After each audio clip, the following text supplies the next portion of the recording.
여러분 안녕하십니까. 일요진단 라이브가 준비한 신년 특집 기획, 오늘은 그 마지막 순서로 외교 안보 분야입니다. 사흘 뒤면 미국의 46대 바이든 대통령이 취임식을 갖습니다. 바이든 행정부 출범 이후 남북 관계와 한미, 북미 관계는 어떻게 전개될 건지 기대만큼이나 걱정도 크죠. 이 자리에 문정인 청와대 외교안보특보, 이종석 전 통일부 장관 두 분이 나옵니다. 기로에 선 한반도 정세, 두 분의 통찰력을 직접 확인하는 기회가 될 것입니다. 먼저 최근에 한반도를 둘러싼 주요 외교안보 이슈들을 정리한 영상부터 함께 보시겠습니다.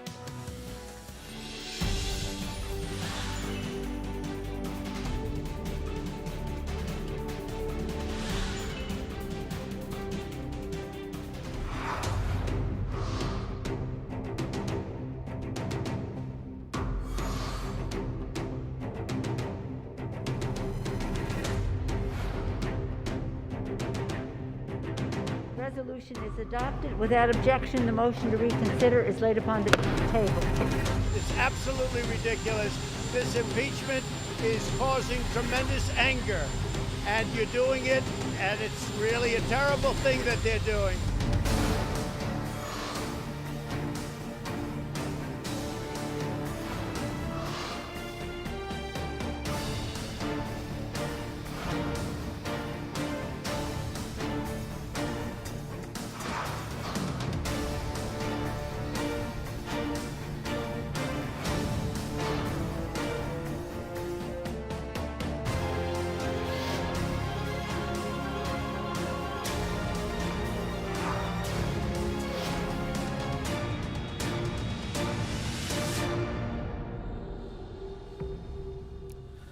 네, 오늘 대담 나눠주실 두 분 정식으로 소개해드리겠습니다. 먼저 문정인 대통령 외교안보 특보 나오셨습니다. 안녕하십니까? 네, 반갑습니다. 세종연구소 이사장으로 가신다고 들었습니다. 그러면 대통령 특보는 관두이죠. 아, 그런 거예요? 알겠습니다. 네, 이어서 이종석 전 통일부 장관 자리하셨습니다. 안녕하세요. 예, 반갑습니다. 네, 지난해 이어서 이루어진 날 라이브 신년 기획에 다시 한번 나오셨는데 네. 다시 한번 감사드리겠습니다. 네, 대담 들어가죠. 오늘 대담은 바이든 행정부 출범 이후 사흘 뒤죠. 취임식 이후의 남북 관계, 북미 관계, 그리고 한미 관계, 이런 순서로 한번 찬찬히 진단을 해볼까 하는데, 먼저 올 한 해 남북 관계부터 1차적으로 전망을 해보겠습니다. 지난해 남북 관계가 다 아시겠습니다만 교착 상태의 연속이었고요. 악재도 적지 않았습니다만, 먼저 문 특보님 어떻게 예상하십니까? 올 한 해 남북 관계. 글쎄요, 지켜봐야 되겠죠. 뭐. 네. 여러 가지 뭐. 북에서 온 메시지는 이중적이니까요. 한편으로는 자유력을 강화시켜 나가겠다, 자력 갱생으로 나가겠다, 그러면서 남쪽 없어도 우리가 살 수 있다는 메시지를 보내면서도 다른 한편에서는 남쪽에 보낼 메시지가 과거 한 합의, 판문점 선언과 평양선언을 이행을 하면은 3년 전의 봄날을 다시 볼 수 있는 것 아니냐, 한 두 개의 메시지를 보냈거든요. 그렇죠. 그렇기 때문에 좀 지켜봐야 될 겁니다. 우선 뭐 남북 관계라고 하는 게 북미 관계에 의해서 많이 작용을 받기 때문에 북미 관계 진전도 보고, 또 우리 정부가 얼마나 북측하고 적극적으로 나가느냐, 이것도 또 관건이 될 겁니다. 그러니까 지금 예단하기는 상당히 어렵지 않을까 생각이 됩니다. 네, 주변 종합적인 상황들을, 변수들을 종합적으로 관찰을 해야 된다는 그런 뜻으로 이해를 하고요. 이 장관님, 올해는 어떻게 교착 상태가 좀 풀리기를 기대하는 목소리들도 적지 않습니다만 어떻게 전망하시는지, 남북 관계. 예, 문 특보님 말씀하신 것처럼 뭐 지금 어떻게 예단하기 좀 어려울 것 같습니다. 북한이 이중적인 그런 신호를 보냈고요. 분명한 것은 남북 관계에 대해서 북한이 먼저 적극적인 어떤 이 대화를 위해서 뭔가 양보를 하거나 그럴 수 있는 가능성은 적은 것 같고요. 그래서 작년에 우리에게 했던 어떤 그 남북 대화를 위해서 필요한 문턱들, 어떤 그 남북 정상 선언에서 얘기됐던 내용들을 이행하라든가 이런 것들을 나름대로 계속 그 제시하면서, 그러나 그렇다고 그래서 그냥 기다리는 게 아니라, 또 한편으로 보면은 지난 이제 8차 당대회 때 그 김정은 그 총비서가 그 사업 보고를 한 걸 보면은 또 지금 이 상황을 그냥 방치하기 어렵다. 방치하기 어렵다는 게 뭐 물리적으로 해결하겠다는 게 아니라 남북 간의 대화가 있어야 된다는 것에 대해서 강력한 그런 의지를 또 보인 측면이 있어서 아마 어느 정도 대화의 의지는 갖고 있는 것 같습니다. 다만 자기들이 가지고 있었던 기존의 기존의 어떤 남북 대화를 위해서는 이 정도는 필요하다고 했던 문턱을 낮추지는 않을 것 같기 때문에 예. 어떻게 본다면은 북한 요소는 남북 대화에 있어가지고 작년하고 뭐 크게 달라진 게 없다고 보고 아하. 오히려 한국 정부가 여기에 대해서 어떻게 응할 건지 그다음에 지금 미중 관계 같은 것이 아마 남북 관계에도 영향을 미칠 텐데 예. 그런 것들에 대해서 바이든 정부가 어떻게 태도를 취할지 또 한미 간에 어떻게 조율할지 이런 것들이 향후 남북 관계에 오히려 영향을 미칠 것 같습니다. 두 분 말씀이 비슷한 맥락인 것 같아요. 주변 변수들을 종합적으로 보고 관찰하고 판단해야 될 게 현재 남북 관계 올해 전망이라는 말씀이신 것 같은데 그러면 간단하게 그제 있었던 그 북한 8차 당대회 기념 열병식은 어떻게 평가하시는지 관련 자료 화면 준비되어 있습니까? SLBM 뭐 지금 신형 공개하고요. 그 다만 작년에 있었던 당창건 75주년 때에 뭐 이를테면 괴물 같은 대형 ICBM 공개 같은 건 안 했단 말이죠. 나름대로 수위 조절을 했다는 얘기가 있는데 이번 8차 당대회 그리고 그 이후에 열병식에 있었던 전체적인 평가를 해주신다면 문득 보는. 글쎄요, 뭐 열병식 자체에 큰 의미를 저는 뭐 두지는 않고요. 그러나 이제 8차 당대회에서 김정은 위원장이 얘기했던 일련의 발언들이 있죠. 예, 예. 그러니까 뭐 전술핵을 활성화시킨다든가 초음속, 극초음속 미사일을 개발한다든가 그다음에 정찰 위성을 뭐 띄우겠다든가 이런 것들, 그다음에 핵잠수함 설계를 뭐 시작했던 이런 것들은 의미가 상당히 있는 것 같아요. 왜냐하면 북의 군사력 건설의 미래 방향을 제시하는 건데 그건 저는 이렇게 생각을 합니다. 사실상 북 입장에서는 2018년에 풍계리 폐기하지 않았습니까? 그다음 동창리 엔진 미사일 엔진 실험 시설하고 발사대 폐기용이 있다고 얘기를 했고, 예, 예. 그리고 하노이에서는 김정은 위원장이 영변 핵시설을 완전히 영구적으로 폐기할 수 있다라고 이렇게 카드를 꺼냈잖아요. 그러니까 북에서 거부를 했어요. 그러면 과거 있는 카드 갖고는 결국에 미국하고 협상이 안 될 거 아니겠어요? 그러니까 앞으로 미래에 우리는 이러이러한 전략적 자산들을 갖겠다. 미국에 보내는 메시지라고 봐요. 그래서 지금 미국이 대화에 지금 응하지 않고 북한에 대해서 계속 적대시 정책을 한다라고 하면 우리는 이런 신형 무기를 갖고 가겠다라고 하는 건데 과거에 우리가 북한을 상당히 과소평가한 경향이 있죠. 그래서 북이 지금까지 온 것 아닙니까? 그러니까 워싱턴에서 특히 바이든 행정부에서 이 북한의 이런 행보를 어떻게 정보 판단을 할지 두고 봐야 하겠습니다만은 저는 바이든 행정부가 조금 그 신중하고 그리고 의미 있게 접근할 필요가 있다고 봅니다. 알겠습니다. 그러면 이 장관님 어떻게 보십니까? 이게 신년사 메시지도 그랬습니다만 어제 열병식도 있었습니다만 미국한테 선대 선, 강대 강으로 상대를 하겠고요. 적대 정책 철회를 요구했단 말이죠. 또 하나 우리한테는 한미 군사훈련 중단을 또 이번에 요구를 했는데 요거는 지금 당장 대화할 생각은 없다라는 뜻으로 해석할 수밖에 없지 않습니까? 아니 당장 대화하지 않겠다는 것보다는 대화를 하기 위해서는 이제 미국이 입장이 변화해야 된다는 얘기를 하고 있는 것이죠. 근데 이번에 열병식 먼저 말씀을 드리면은 열병식에서 그 이른바 그 잠수함에서 그 쏘는 그 SLBM 그 탄두에 대해서는 얘기를 했으니까 키워줬다고 했는데 그거는 정확하게 그것이 뭐 전략 무기인지 전술적인 무기인지 즉 다시 말해서 재래식 무기에 해당되는지 이것도 그 애매모호한 그 경계선에 있는 겁니다. 즉 핵심은 이제 대륙간 탄도미사일 ICBM인데 열병식에서 북한이 그동안에 단 한 번도 최근에 ICBM 즉 대륙간 탄도미사일 형태를 갖다가 열병식에서 그 과시하지 않은 적이 없었잖아요. 네, 그랬죠. 근데 작년 10월 달에도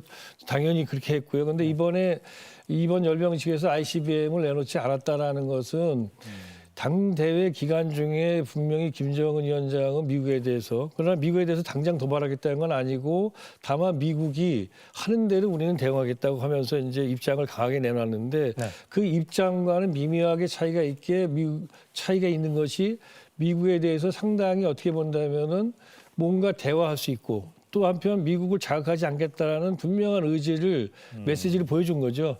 뭐 왜 그동안에 평상시 하던 행동을 안 하겠습니까? ICBM을 내놓지 않은 게 의미가 컸다고 보고요. 네네. 다만 이제 지금 북한이 지난 8차 당대회 내용을 보면은 그 당대회 내용은 사실은 국방력 강화나 이런 것들은 김정은 위원장, 지금 총비서입니다만은 김정은 총비서가 일상적으로 하는 수준에서 얘기한 거고 가장 핵심은 경제였습니다. 경제 발전 문제인데 다만 국방을 얘기하면서 달라진 건 뭐냐면 미국이 지금까지 북한이 비핵화 협상을 하면서 비핵화 협상을 그냥 핵을 포기하겠다는 게 아니고 자기들이 조건이 있었잖아요. 예, 미국이 이러한 적대시 정책을 포기해야 된다. 예. 근데 이러한 지금 지난 3년간 적극적으로 핵 협상을 해봤는데 안 됐다. 근데 지금 앞으로 우리는 먼저 하지 않겠다. 다시 말하면 미국이 나오는 데에 따라서 나오겠다고 얘기를 했는데 그 얘기 뭐냐면 미국이 안 나온다면 우리는 지금까지 했던 것처럼 계속 핵 개발을 하겠다라는 이제 나름대로 자기 으름장을 놓은 겁니다. 근데 네. 또 하나 의미가 있는 건 뭐냐 우리가 아주 걱정되는 거는 남한이 지금 첨단 무기를 가지고 전력을 강화시키고 있다라는 얘기를 직접 하면서 거기에 대응해서 많은 어떻게 보면 재래식 전력과 그리고 어떤 그 전략 무기 사이에 있는 중간에 경계점에 있는 그런 무기 형태들을 개발시키겠다고 이제 공언을 했어요. 다만 그 공언의 대부분들이 지금 당장 개발이 돼 있다는 얘기가 아니라 앞으로 그렇게 하겠다라는 이제 도상을 얘기하고 있습니다. 그런 네. 점에서 지금 당장 어떤 문제가 발생하지 않을 것 같고 오히려 미국에 대해서는 일종의 어떤 대화 가능성에 대한 메시지로서 네. ICBM을 내놓지 않았습니다. 네. 그럼에도 불구하고 이제 내놓은 것이 뭐냐면 말씀하신 것처럼 한미연합군사훈련. 예, 예. 이 한미연합군사훈련에 대해서는 이제 계속 북한이 이제 그 반대해 왔고 그렇죠. 또 트럼프 대통령이 또 한번 약속도 하지 않았습니까? 그러다 보니까 이 부분을 아마 우리가 올 초에 과연 남북 관계나 네. 또는 그 북미 간의 비핵화 협상이 어떻게 될 것인가 하는 그 어떤 그 기로 요것을 한미연합군사를 어떻게 우리가 처리하는가가 상당히 중요한 그 바로메터가 될 것 같습니다. 관련해서는. 그럼 어떻게 해야 됩니까? 한미 연합 군사 훈련. 글쎄 뭐 코로나 때문에 되겠어요? 쉽지 않아 보이죠. 쉽지 않을 겁니다. 네. 그래서 이번 괌에서 하는 이제 잠수함 훈련에도 우리가 안 참여를 안 갔잖아요. 했는데요. 네. 그 지금 코로나 때문에 이렇게 쉽지는 않을 거라고 보고, 근데 정부에서는 이런 고민이 있죠. 문재인 정부에서는 재임 기간 동안에 전시 작전 통제권을 전환시키겠다라는 약속을 국민들에게 했단 말이에요. 예. 대선 공약이었습니다. 네. 그러면 그렇게 하려고 하면 우리가 1, 2, 3단계의 그 조건들을 만족해야 돼요. 1단계가 초기 작전 능력, 2단계가 완전 작전 능력, 전작권 전환을 3단계가 완전 임무 능력. 네. 이런 걸 이제 만족을 시켜야 되거든요. 그러니까 재작년에 1단계는 만족을 시켰어요. 그러니까 작년에 2단계를 할 건데 결국에 코로나 사태 때문에 군사 훈련과 연습을 잘 못했거든요. 예, 예.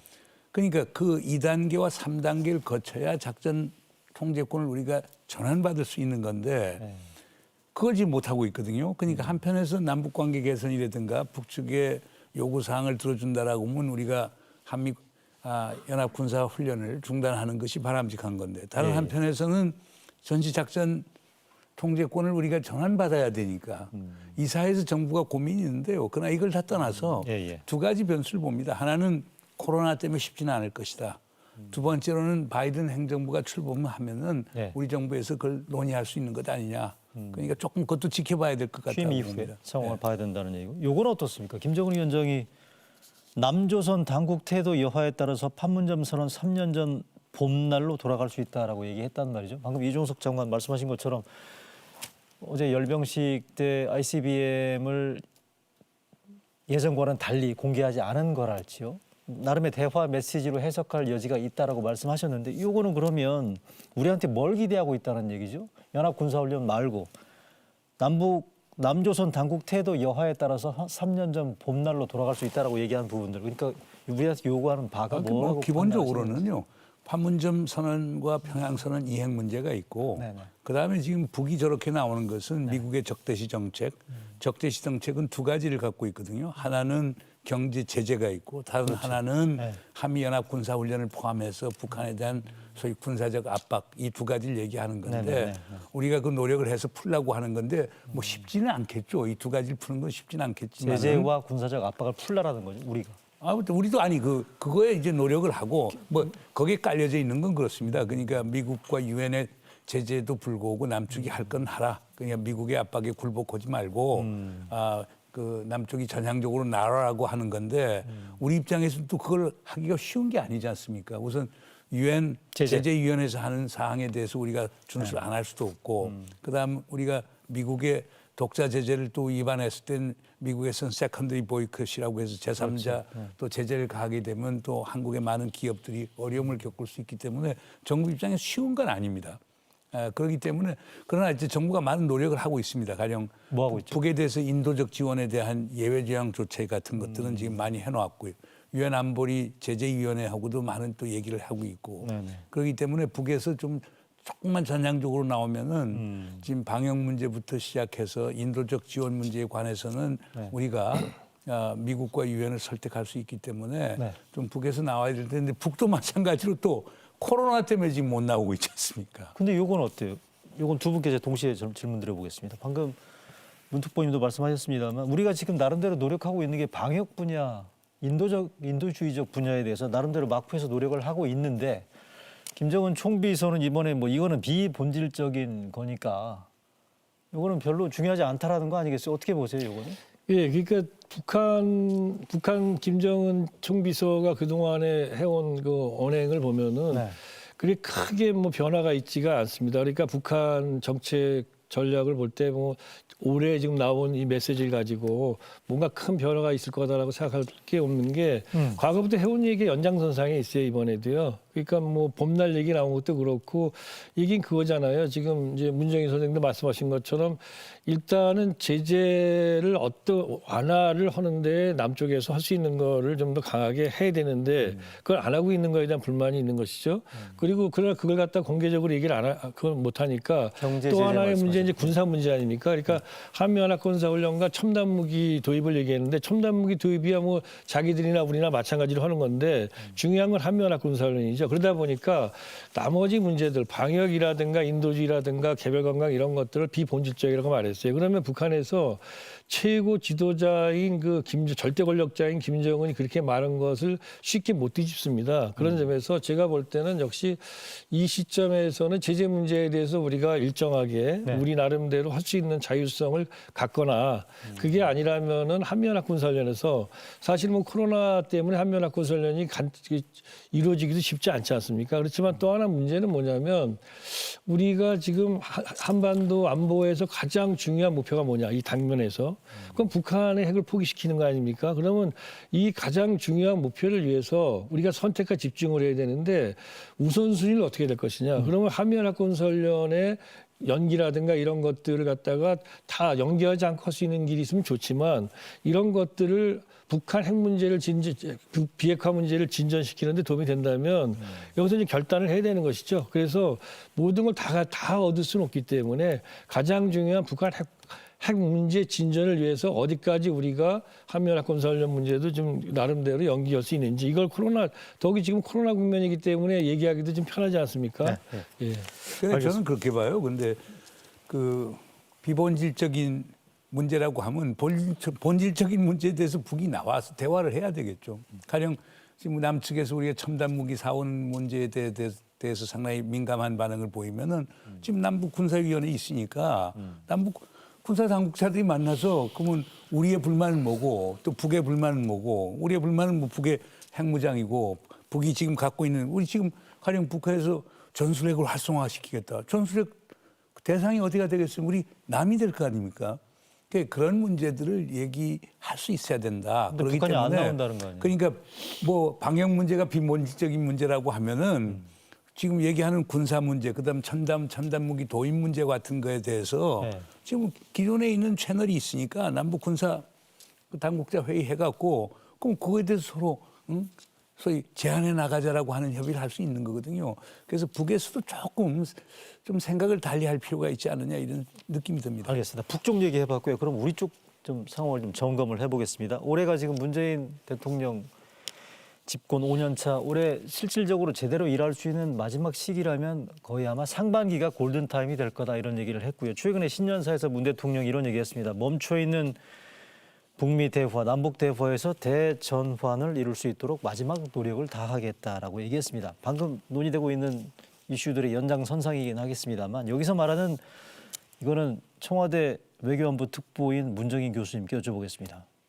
마지막 노력이라는 게 뭘 의미한다고 볼 수 있을까요? 대통령 입장에서는 분명한 거죠. 그러니까 대통령께서 지금까지 얘기했던 한반도 평화 프로세스라고 하는 게 한편에서는 한반도의 비핵화를 추동해 나가고 다른 한쪽에서는 평화 체제를 추동해 나가는 거고 평화 체제 추동하기 위해서는 결국에 종전 선언을 채택을 하고 종전 선언을 뭐 정치 상징적으로 채택을 하고 그걸 통해서 북한 비핵화를 추동을 하고 그러면서 만약 현 정부 내에서 그건 어려울런지도 모르겠습니다만은 네. 정전협정을 평화협정 체제로 바꿔나가는 과정이거든요. 네. 그럼 여기서 종전선언을 한다라고 하는 것은 비핵화 추동의 하나의 수단으로 볼 수가 있는 거거든요.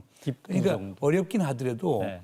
지금 저는 바이든 행정부가 우리 정부가 갖는 그런 종전선언과 한반도 평화체제에 대한 구상 그리고 그것을 비핵화하고 연동시키는 것에 대해서 저는 상당히 우호적이라고 저는 생각을 합니다. 그렇게 보십니까? 저는 그렇기 때문에 바이든 행정부가 출범이 되면은 관련 당사자들하고 심층적인 협의를 하고 그래서 북미 대화도 좀 가동을 시키고 남북 대화도 가동을 시키고 그러면서 한미 대화도 활성화시키면은 남북미 3자 간의 어떤 선순환의 어떤 계기가 마련될 수 있지 않느냐. 올해? 올해 안에 저는 뭐 가능하리라고 가능하다고 봐요. 뭐 보시는 정부가 거예요? 노력을 좀 많이 해야 되겠죠. 우리 정부가. 그러나 이제 하나 염려가 되는 것은 코로나 때문에 이건 대면 접촉이 돼야 되는데. 그래서 얘기한 게 비대면 방식 대화도 가능하다라고 대통령은 또 얘기를 했어요. 대통령께서 그 말씀도 하셨고 저도 평소부터 주장하는 건데 네네. 그러니까 저는 항상 강조하는 게 그래요. 2018년 3월 27일 날 기억이 나시죠?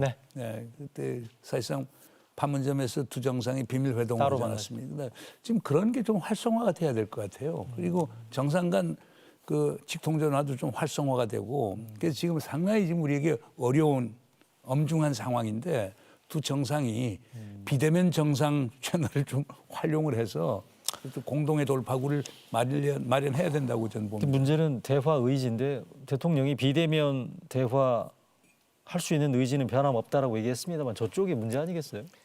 근데 대화 의지는 누구나 다 갖고 있죠. 중요한 것은 대화를 성립시킬 수 있을 만한 그런 나름대로 요소들을 구성을 하고 그걸 실천할 수 있느냐는 문제잖아요. 네.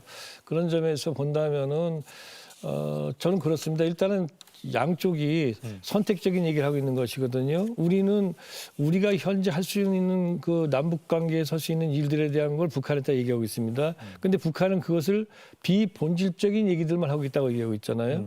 그 북한은 그러면서 또 우리에게 그들은 본질적이라고 표현하면서 우리가 제안한 것들은 받아들이지 않고 오히려 또 이제 군사 문제라든가 또는 제재 본질 문제에 대한 얘기를 한단 말이죠. 예, 예. 그렇다면은 이거 할 수 있는 거는 지금 뭐 쉽게 풀릴 것 같지는 않지만 양 정상이 정말 뭐 지금도 뭐 판문점 같은 데서 만날 수 있지 않습니까? 만나는데 문제는 대화 의지를 갖고 만날 수는 없습니다.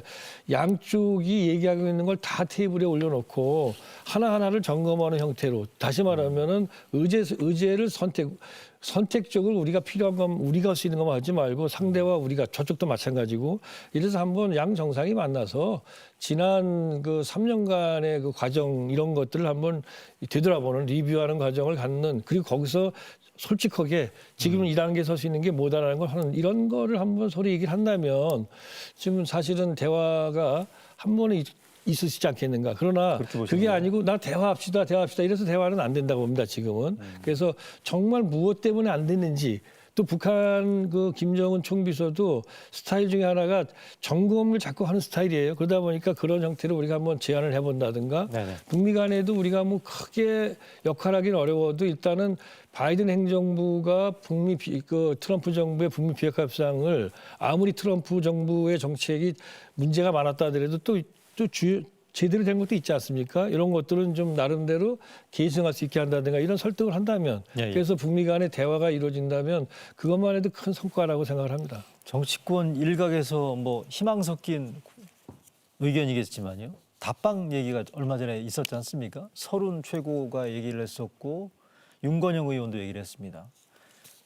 이건 좀 시기상조죠. 이런 얘기 하는 것 자체가. 아니, 이건 당위론적인 시각에서 그런 얘기가 나와야 되죠. 뭐냐면 우리 2018년 9월에 우리 대통령께서 평양을 갔고 평양 선언에서 김정은 총비서의 서울 답방이 명문화돼 있단 말이에요. 그렇다면 문재인 대통령이 임기 끝나기 전에 김정은 총비서가 서울을 답방하는 게 그게 도리 아니에요? 실현 가능성 여부를 떠나서 당위 이론. 하여튼 당위론적으로는 필요하고 그러나 그 정도로 실현 얘기할 수 가능성이 되려고 하면 여건이 조성이 돼야죠. 그럼요. 여건 네. 조성이라고 하는 것은 김정은 총비서가 서울 왔을 때 뭘 가지고 돌아갈 수 있느냐, 우리가 뭘 해줄 수 있느냐, 이런 현실적인 문제점이 있죠. 그래서 당위론적으로는 당연히 답방을 해야 되지만 현실적인 제약은 있다. 이렇게 알겠습니다. 답변을 드립니다. 그래서 저는 물론 이제 정치인들이 나름대로 희망을 또 이제 당위적으로 얘기하는 거는 또 있을 수 있다고 생각을 합니다. 다만 이제 국민들이 볼 때는 어쨌든 간에 밭에 씨를 뿌리고 그 밭을 갈아야지, 밭을 갈고 씨를 뿌려야 하고 그래야지만 열매가 되는 건데 지금 얘기는 과실을 얘기하다 보니까 네. 좀 이제 생뚱맞아 보이긴 하죠. 그렇지만 희망은 있어야 되고 다만 그 희망을 이루기 위한 어떠한 방법, 그 어떠한 노력이 있는지를 좀 같이 얘기를 하는 게 네. 좋겠다는 생각을 합니다. 목표가 있어야 나름의 준비도 가능하다는 말씀으로 들리네요. 보니까. 남북관계 중심으로 얘기를 해봤고요. 이어서 좀 북미 관계. 저희 일요진단 라이브가 단독 인터뷰를 하나 했습니다. 바이든 당선인의 측근으로 불리는 외교안보 전문가 프랭크 자누지 맨스필드 재단 대표인데 이 사람이 누군지 한번 시청자분들께 소개를 해드리겠습니다. 프랭크 자누지 현 맨스필드 재단 대표고요. 예전에 바이든 당선인이 상원 외교위원장 할 때 보좌관을 했습니다. 오바마 대선 캠프에서 한반도 팀장을 역임했고 한반도 북한 문제 전문가로 정평이 나 있는 이런 인물인데 북핵 문제 바이든 정부에서 자주 얘기되는 논란 가운데 오바마 때처럼 혹시 미 행정부의 국정 우선순위에서 북핵 문제가 뒤로 밀리는 게 아닌가라는 거를 저희 일요진단 라이브가 이 프랭크 자누지한테 직접 물어봤습니다. 뭐라고 얘기하는지 한번 들어보실까요? 바이든은 외교에 매우 숙련된 인물입니다. 물론 한 개인인 제가 바이든 정부를 대변할 수는 없지만 제가 관찰한 것은 북한을 상명하달식 국가로 보고 김정은만이 북한의 방향을 변화시킬 수 있는 힘이 있다는 것을 깨달은 트럼프의 대북 접근법이 어느 정도 장점이 있었다는 겁니다.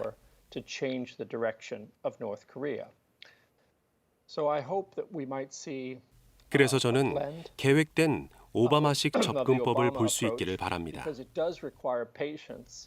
그리고 북한이 방향을 바꾸도록 확신을 주기 위해서는 북한 정부에서 가장 높은 수준에 접근해야만 한다는 점을 깨닫고 트럼프식 접근법도 볼 수 있기를 바랍니다.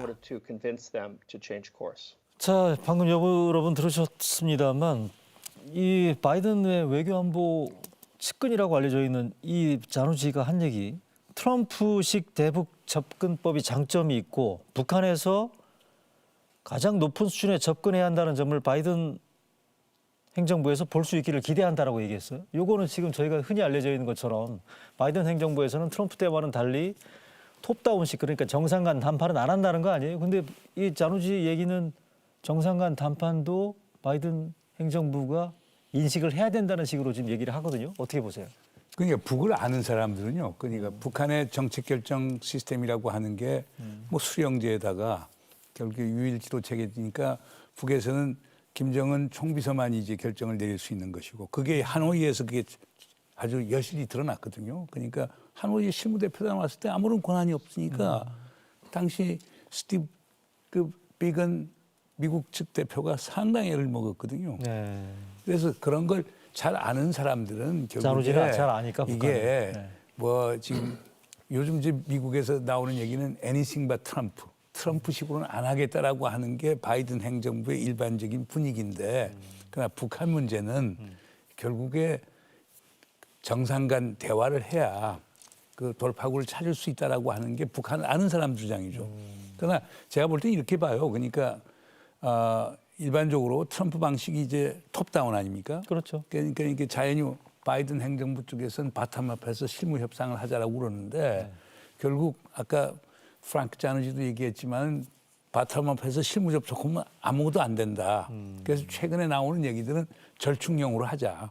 아하. 그러니까 1999년에 네. 윌리엄 페리 전 국방장관을 고위 북한 정책조정관으로 임명을 해서 페리 프로세스를 하지 않았어요. 그랬죠? 네. 마찬가지 방식으로 지금 바이든 대통령하고 바로 정말 직통전을 할 수 있는 그런 인사들. 가령 예를 들어서 지금 웬디 셔만 부장관 지명자도 그 정도의 지위에 있고, 네. 그다음에 이제 존 캐리 기후 담당 특사인데 전 국무장관이죠. 그 정도면 뭐 바이든 대통령 아주 가까운 사이니까 네. 이번에 임명된 컷 캠블 같은 아시아 담당 총괄 담당관도 좋은 케이스인데 예. 이런 사람을 대통령 고위 특사로 임명을 하면은 김정은 총비서가 만나줄 것이다. 그렇게 되면 이런 절충령을 통해서 1999년에 페리 프로세스를 다시 재현시킨다라고 하면은 오히려 정상 간 만남도 더 빨라질 것 아니냐 하는 얘기가 나오고 있거든요. 그렇군요. 그러니까 특히 윌리엄 페리 장관께서도 그 말씀을 하시더라고요. 얼마 전에 제가 화상회의를 했었는데 아, 그렇군요. 그런 식으로 절충형 접근이 필요하고 그 바이든 대통령에 이어 귀를 사로잡을 수 있을 정도의 사람을 특사로 임명해야 된다라고 하는데 만약 그렇게 된다면 가능성은 좀 있다고 그렇게 봅니다. 보세요. 자, 이 장관님, 그러면 문특보님도 방금 얘기했습니다만 기존에 알고 있는 우리의 그 상식이라는 게 바이든 행정부에서는 톱다운 정상 간의談判은 쉽지 않을 거라는 거는 반드시 옳지 않을 수 있다라는 지금 문재인 특보님의 네. 설명이었었는데 그러면 같은 맥락으로 이른바 싱가포르식 해법이 바이든 행정부에서도 결코 불가능하지는 않다는 걸로도 들릴 수 있네요. 예, 이런 것이라고 생각해요. 그러니까 일단 그 바이든 그 행정부 사람들이 트럼프 정부에 대해서 갖고 있는 생각이 어떻게 보면 트럼프 대통령이 그러한 정상회담을 한 거는 마치 한탕주의, 떴다 방식이었다는 거잖아요. 다시 말하면 어떤 체계와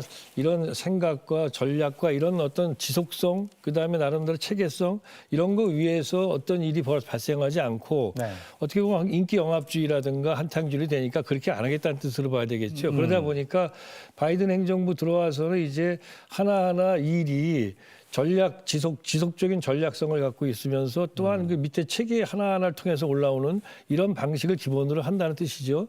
그렇지만 그랬다고 해서 그거 아마 지금 우 선생님도 말씀하셨지만은 바이든 대통령이 될 분이 이제 뭐 20일 날 되겠습니다만은 그 정상회담이 예를 들어서 갑자기 이루어졌다.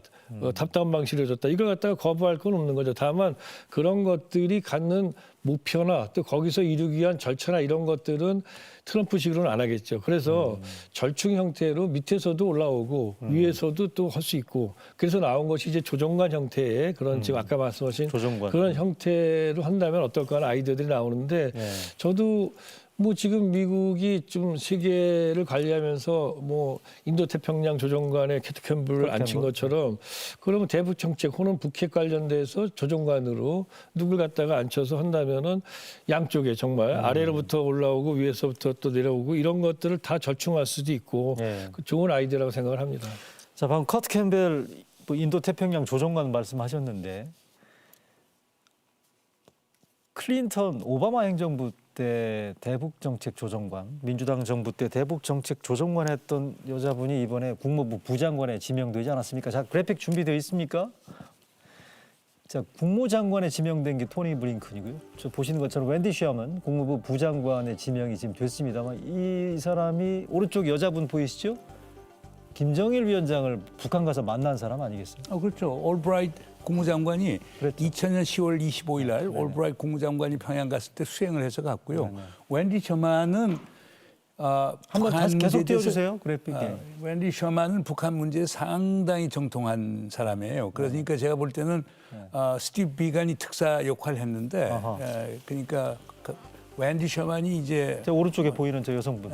웬디 셔만이 이제 부장관이 이제 그 소위 인준이 된다라고 하면은 뭐 그 특사 그 조정관 또는 특사 후보로서 아주 적합하다고 보죠. 저 얘기가 그러니까 흔히 얘기하는 것처럼 오바마 행정부 때 북핵 문제가 전략적 인내라고 해서 후순위로 밀려날 가능성은 높지 않다.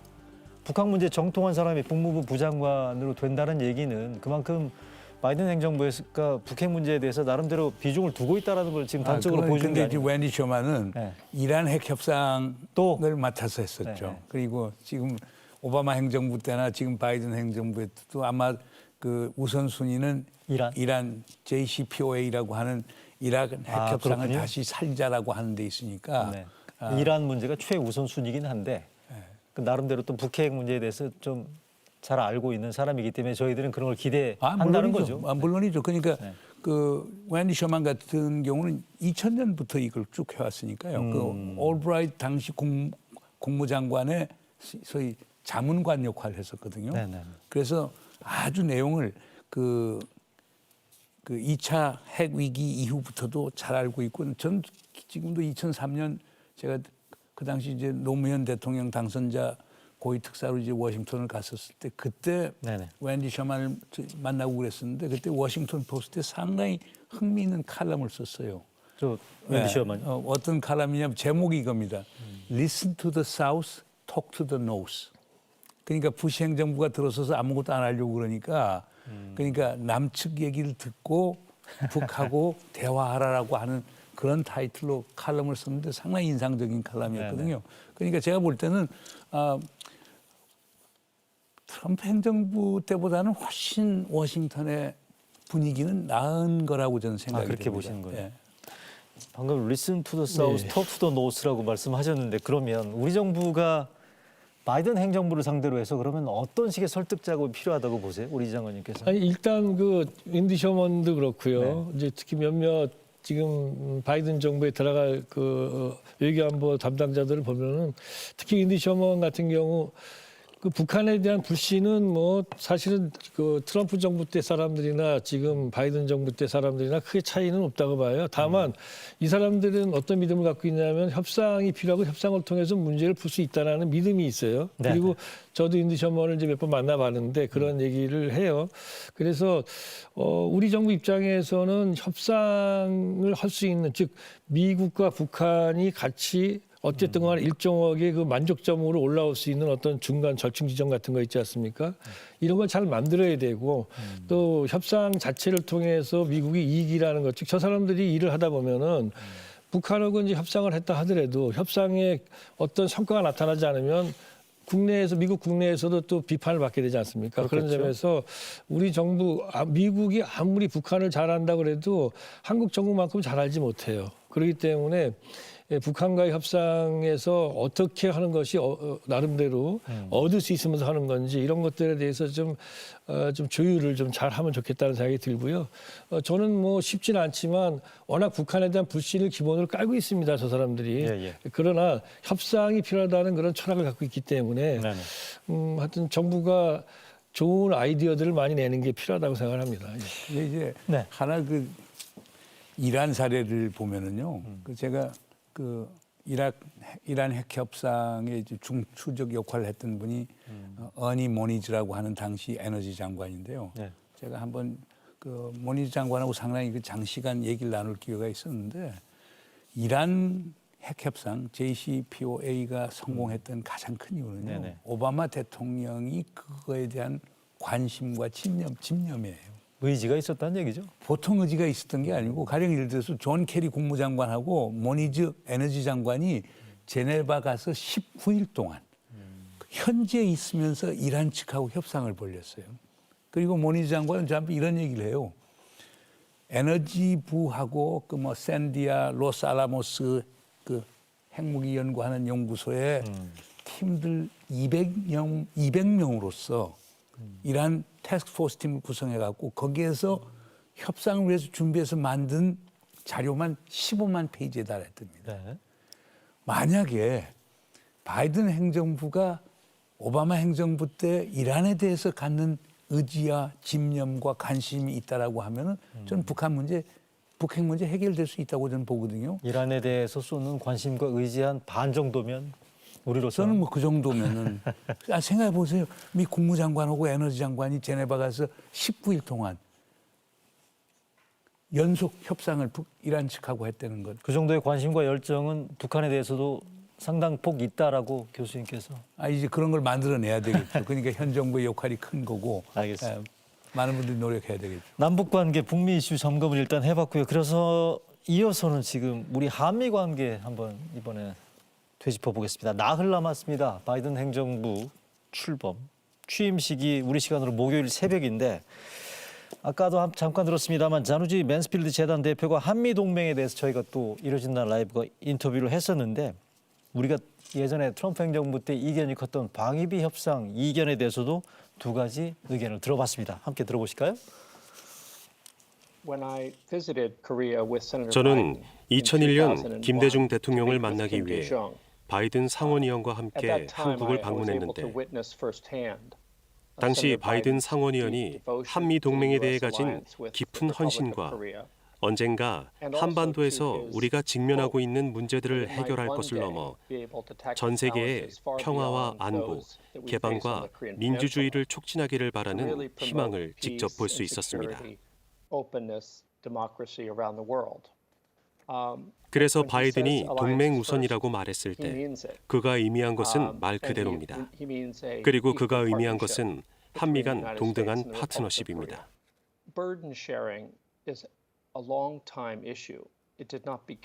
부담을 나누는 것은 오래된 문제입니다. 이것은 트럼프 대통령에서 시작한 것이 아닙니다. 그래서 이러한 의무는 바이든이 다음 주 대통령이 된다고 해도 사라지지는 않을 겁니다. 한미 동맹은 피로 맺어진 동맹입니다. 그리고 한국인이 동맹에 기여한 것은 미국인이 한국의 안보에 기여한 것만큼이나 큽니다. 바이든 대통령도 이것을 알 것이고 따라서 그는 트럼프가 했던 것처럼 주둔국에 지원금을 지급하는 것을 동맹의 가치로 측정하는 그런 도구로 보는 방식을 고집하지는 않을 겁니다. 자, 일단 방위비 협상 문제랄지 주한미군 철수나 이런 얘기는 더 이상 안 나오겠죠? 가능성은 낮다고 봐야 되겠죠? 방위비 문제는요. 네. 우리 정부가 작년에 제안했던 게 13%였는데요. 인상.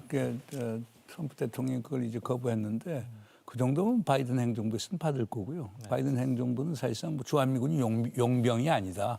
거래주의적 접근하지 않겠다고 하니까 제가 볼 땐 문제가 없는데 그러나 주한미군 감축이나 철수 문제는 미국 내 분위기 자체는 그렇게 우리에게 우호적인 건 아니니까 우리가 좀 잘 준비는 해야 될 필요가 있을 거예요. 왜냐하면 지금 트럼프 대통령 찍은 7,400만 미국 유권자들이라고 하는 게 거래주의적 시각을 갖는 사람들이거든요. 그것뿐 아니고 아주 진짜 리얼리스트들, 현실주의자들도요. 주한미군 감축을 상당히 선호하는 경향이 있고 그러기 때문에 그거는 우리가 과거처럼 주한미군 떠나서. 유지라고 하는 것을 기정사실로 간주하진 말고 우리가 항상 지켜보고 준비를 해야 된다.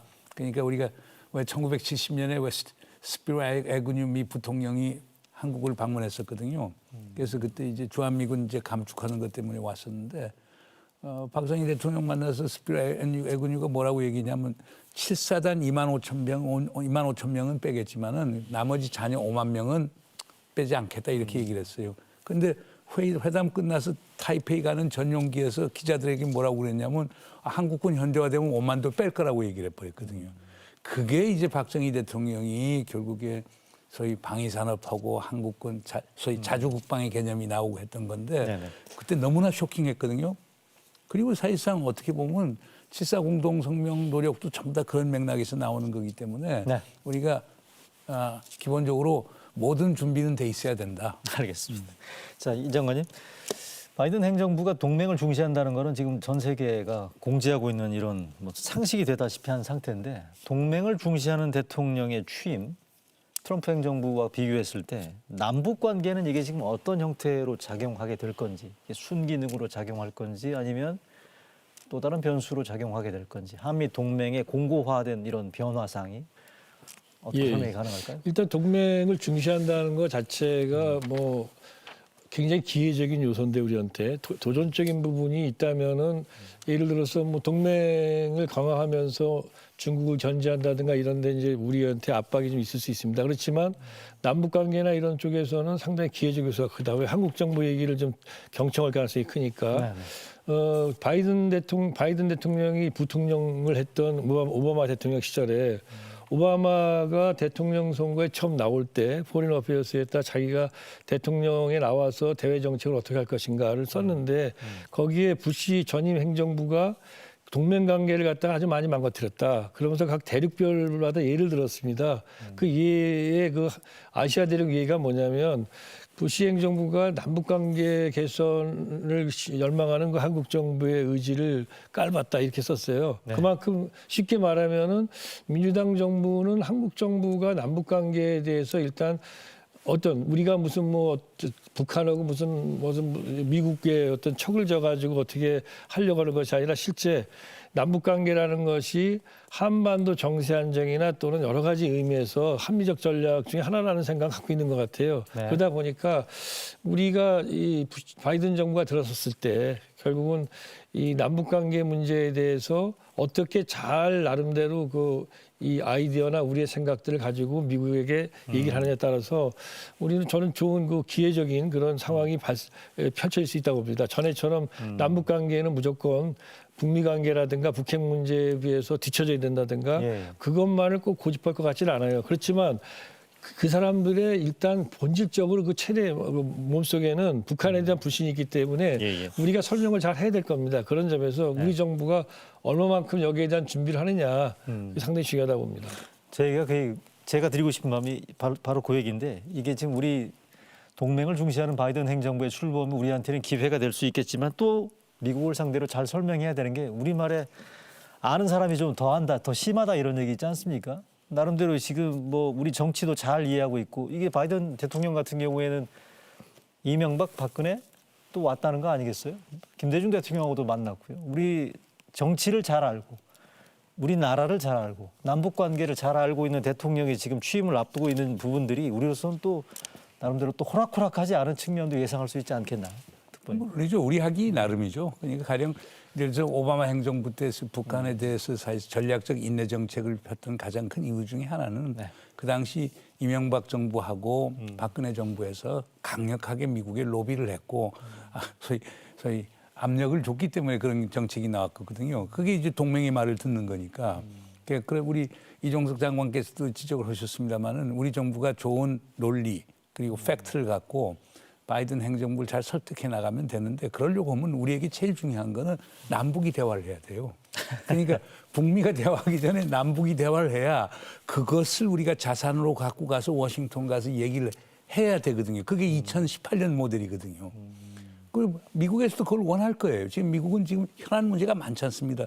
경제도 살려야지, 코로나도 해결해야 되지, 그다음에 중국 고급 문제도 있지, 이란 문제도 살려야지, 기후변화도 있지, 상당히 많은데 북핵 문제 같은 경우는 우리가 좀 나서서 북측하고 얘기를 하고 그걸 워싱턴에 전달해 주면은 워싱턴 쪽에서는 우리가 훨씬 소위 그 유리한 입장에서 미국을 설득할 수 있고 남북미 삼자 관계를 좀 전향적으로 가져갈 수 있다고 보는 거거든요. 그래서 북도 좀 이렇게 우리하고 좀 대화를 좀 했으면 좋겠고 우리도 북측하고 좀 조금 더 적극적으로 대화를 해야 될 것 아닌가 생각이 됩니다. 잘 풀리기 위해서는 남북 관계가 잘 풀리기 위해서는 일단 우리가 먼저 잘 정리를 해가지고 던질 필요가 있다. 물론입니다. 알겠습니다. 중국은 어떻게 보십니까? 지금 중국에 대해서 미중 갈등 양상이 뭐 개선될 거라는 전망은 별로 없단 말이죠. 이 부분들이 혹시 이게 지금 그 외교 역량 이런 부분들이 특히나 강조되는 이런 상황이라고 볼 수 있겠는데 북한 문제 관련해 가지고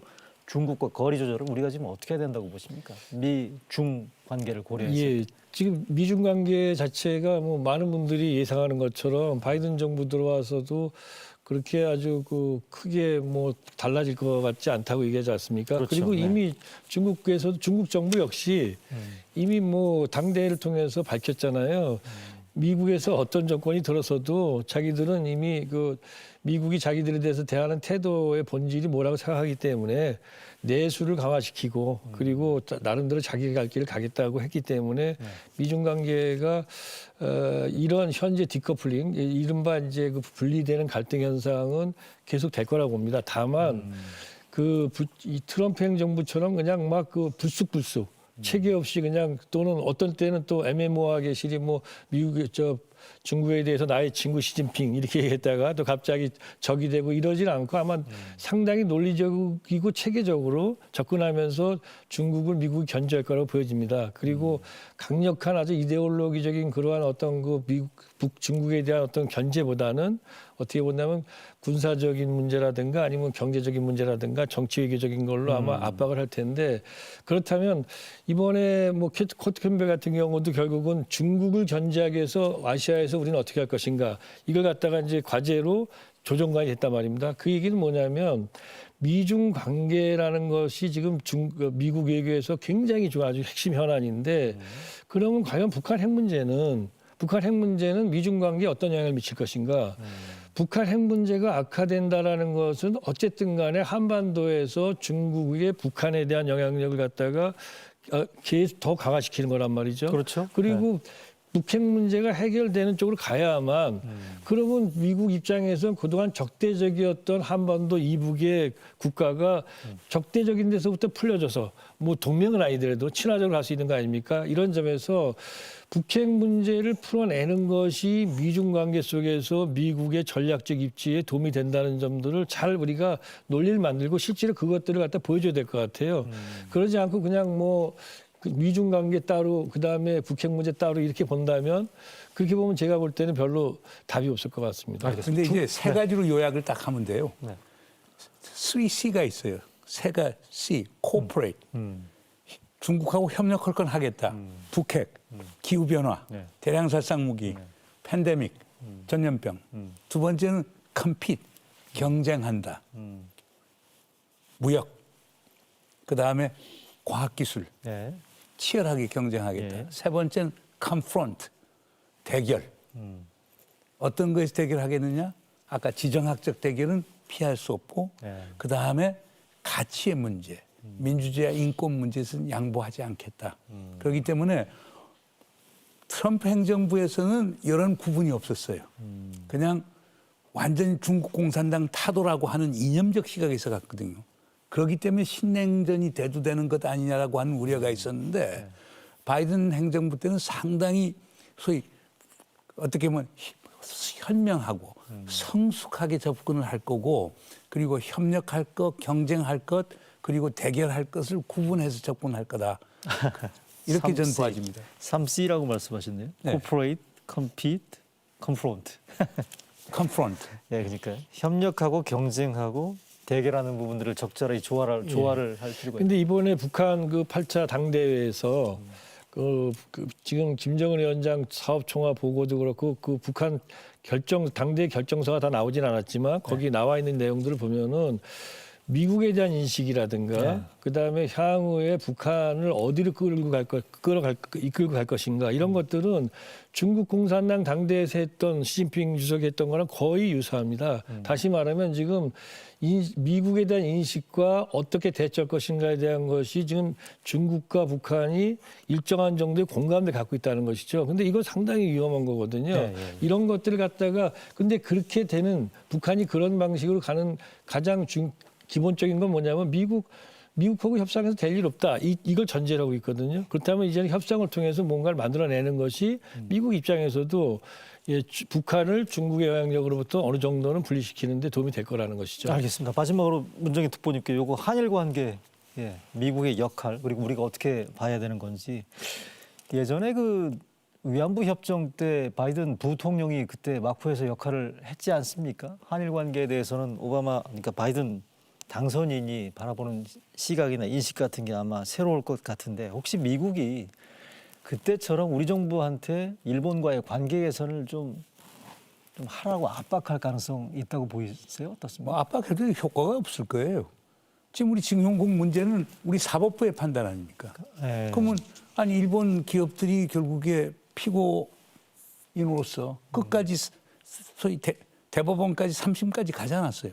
1심, 2심에서 승소를 했고 3심에서 패소를 한 건데 사법부 판단을 우리 행정부가 어떻게 뒤집습니까? 아무리 미국이 압박이 있다고 하더라도. 그러니까 그건 해법이 달리 나와야 될 겁니다. 그건 그거 따로 가고. 그러니까 역사 문제는요. 우리 문재인 대통령께서 일관된 입장은 이거예요. 역사 문제는 시간이 많이 걸린다. 우리 국민들이 치유의 과정이 필요하다. 시간을 두고 풀자. 그러나 지금 북한 핵 문제, 중국의 부상, 경제 문제, 한일 간에 협력하자. 그런데 아베 총리도 그렇고 지금 수가 총리도 그렇고 역사 문제 해결되지 않으면 대화 못 한다는 거거든요. 그래서 제가 볼 때는 일본 측도 좀 입장을 바꿔야 될 것 같아요. 우리 대통령은 얼마든지 전략적인 문제는 협력해 나가자라고 일관되게 얘기를 해왔어요. 네. 이번도 보세요. 수가 총리 같은 경우가 북의 김정은 총서기 한편은 조건 없이 만날 용의가 있다. 근데 우리가 12월 달에 지난 12월에 한중일 삼국 정상회담 서울에서 화상으로 하기로 돼 있잖아요. 일본 측에서 역사 문제 해결 안 되면 안 된다라고는 이건 아니죠. 그러니까 여기서 미국의 역할을 어떻게 기대할 수 있나요? 기본적으로 미국이 아무리 힘센 나라도 대한민국 사법부가 내린 판결을 뒤집게 만들지는 못하잖아요. 알겠습니다. 그러면 그건 인정하고 나가야 되죠. 바이든 행정부 출범 이후에도 한일 관계에 대해서 미국이 관여하거나 노력을 많이 하겠죠. 한미일 삼국 공조를 강화하게 하기 위해서 노력할 거고 컷 캠벌은 특히 그거에 대해서 강한 입장을 갖고 있는 사람인데요. 한일 관계가 개선돼야 된다는. 물론이죠. 아주 강한 입장을 갖고 있죠. 그러나 문제는 사법부가 한 판단을 행정부 보고 뒤집어야 우리가 외교적인 협상을 하겠다. 그거는 미국이 나와도 안 될 거예요. 네, 남북 관계, 북미 관계, 한미 동맹도 얘기를 해봤고요. 한중 얘기도 들어봤습니다만 중국 얘기 또 일본 이슈까지 아주 두 분의 막힘없는 설명이 지금의 한반도를 둘러싼 외교 안보 지형을 이해하는 데 시청자분들 도움이 좀 됐기를 기대해 보겠습니다. 두 분 말씀 오늘 여기까지 듣겠습니다. 감사합니다. 네, 감사합니다. 네, 일요 진단 라이브가 준비한 신년 기획 오늘 외교 안보 분야를 마지막으로 마무리하겠습니다. 시청해 주신 여러분 고맙습니다.